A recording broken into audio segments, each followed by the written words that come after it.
ఒక వ్యక్తి ఉన్నాడు, MBA కంప్లీట్ చేశాడు. దాదాపు 1 year అయిపోయింది, ఎక్కడా జాబ్ రాలేదు.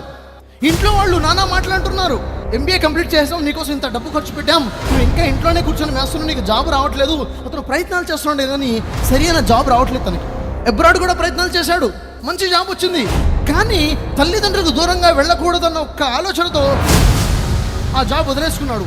ఏదో విధంగా ఇక్కడే జాబ్ సంపాదించుకోవాలి, తల్లిదండ్రులకు దగ్గరగా ఉండాలనుకున్నాడు.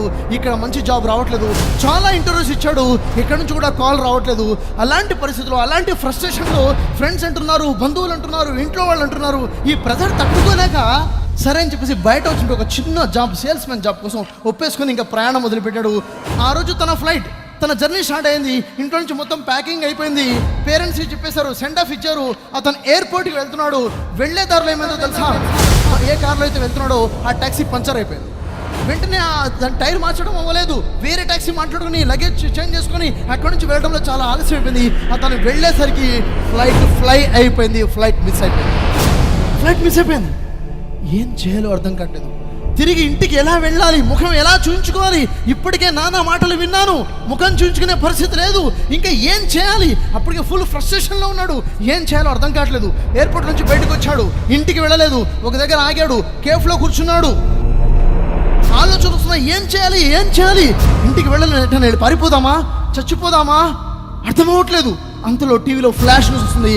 ఏ ఫ్లైట్ అయితే ఫ్లై అయిందో అది క్రాష్ అయిపోయింది. దాంట్లో ఉన్న వాళ్ళందరూ చనిపోయారనేసి. అందరూ చనిపోయారు. అదే తనకి ఫ్లైట్ దొరికినట్లయితే చనిపోయి ఉండేవాడు కదా. అమ్మా ఎంత అదృష్టం అనుకున్నాడు. ఇక ఇంటికి వెళ్దామా?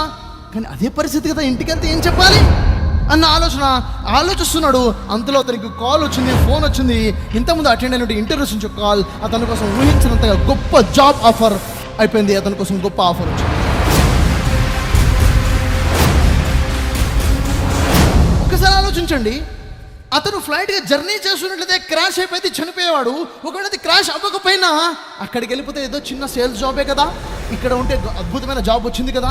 నేనంటున్నాను, ఈ రోజు ఏదైతే జరిగిందో దాని రిజల్ట్ ఎందుకు జరిగిందో ఈ రోజు నీకు అర్థం కాకపోవచ్చు, భవిష్యత్తులో అర్థమవుతుంది. తొందరపడి నిర్ణయాలు ఏమీ తీసుకోవాలి.